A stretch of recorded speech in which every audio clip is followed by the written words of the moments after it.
Many people believe that the important part of a workout is the workout itself, but without a proper warm-up, you can potentially injure yourself or do less volume, resulting in fewer gains. But before I start the video, make sure you stay to the end of the video if you want to hear about some warm-up exercises you can implement into your warm-up routine.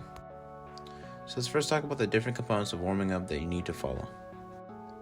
You need to incorporate exercises that increases the heart rate and work the muscles for the workout. This could be something like jump roping. Mobility work is needed in order to open up the range of motion to perform movements. The words mobility and flexibility are often used interchangeably, even though they mean two totally different things.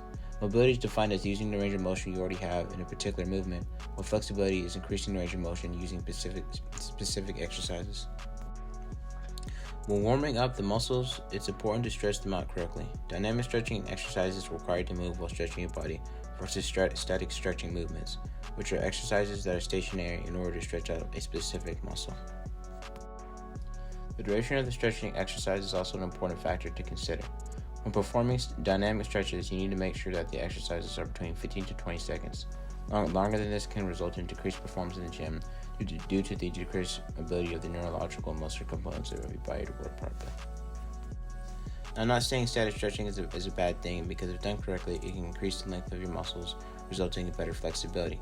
But performing 60 to 90 seconds of static stretching before your main workout just isn't beneficial for performance. Before starting your main workout, you should always perform your skill work first, because that's when you're the freshest. Skill work can vary depending on the activity you do, but it could be doing something like performing a few handstand sets or working on your planche. Doing positional drills will allow you to obtain the correct form for a workout. For example, hollow body holds or planks are positional drills used in exercises such as the handstand and push-ups. So the amount of time you should spend on a warm-up is anywhere between 5 to 10 minutes long, at least.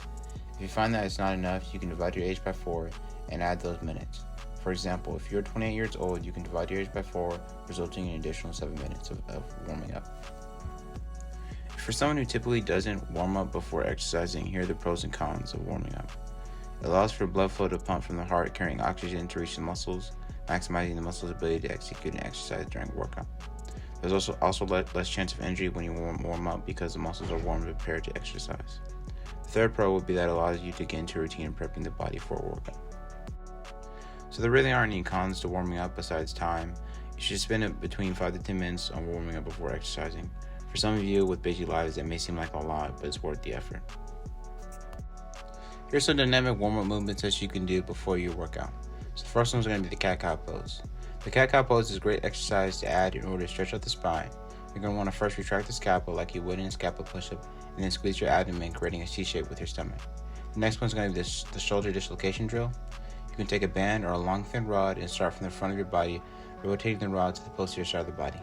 Do 10 to 15 repetitions. The active hang exercise can help develop better scapula strength. Retract or depress the scapula and hold for about 30 seconds. Scapula push-ups and pull-ups can help condition the scapula for the pushing and pulling exercises of your workout. For scapula push-ups, all you do is retract and protract the scapula. For scapula pull-ups, you depress and protract the scapula. I would do at least 10 repetitions for each. Wrist rolls are a great exercise to stretch out the wrists to decrease the chance of injury. Clasp your hands together and roll your hands around for about 30 seconds. Bar hang is a simple but effective exercise that can be used to stretch out the chest and develop your forearms. All you do is hang on the bar. I would suggest hanging for at least 15 seconds. Alright, so onto the lower body dynamic movements.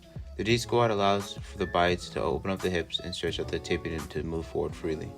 All you do is get into the squat position and hold for 15 to 30 seconds. Leg swings can help increase the range of motion in the hip region of the body, stretching out the quadriceps, calves, groin muscles, and hamstrings. All you do is swing your legs back and forth for 10 to 15 repetitions. The world's greatest stretch targets the major muscle groups of the lower body and upper body. All you do is get into a lunge, knees bent, hands on the ground, inside the right or left leg. Lift your left or right hand off the ground and twist the body back and forth. The floss stretch is a great way to actively stretch the hamstrings, stand up, and get into a lumbar flexion and bend your knees back and forth for 10 to 20 times. The rotator cuff is also an important aspect of warming up because it can make or break your shoulder health. Before every upper body workout, it is important to warm it up and strengthen it. There are 4 muscles that compromise the rotator cuff: the infraspinatus, the subscapularis, the teres minor, and the supraspinatus. These 4 exercises will help aid you in maintaining your shoulder health. There's the internal side rotation, the internal overhead rotation, external side rotation, and the external overhead rotation. The internal side rotation exercise helps work the subscapularis of the rotator cuff by rotating the shoulder inward. Do 3 sets of 10 repetitions. The internal overhand rotation exercise works the subscapularis as well by rotating the hand into the body over the head. Do 3 sets of 10 repetitions. The external side rotation is similar to the internal side rotation, but instead you rotate the arms outward, working the infraspinatus, teres minor, and supraspinatus. Do 3 sets of 10 to 15 repetitions.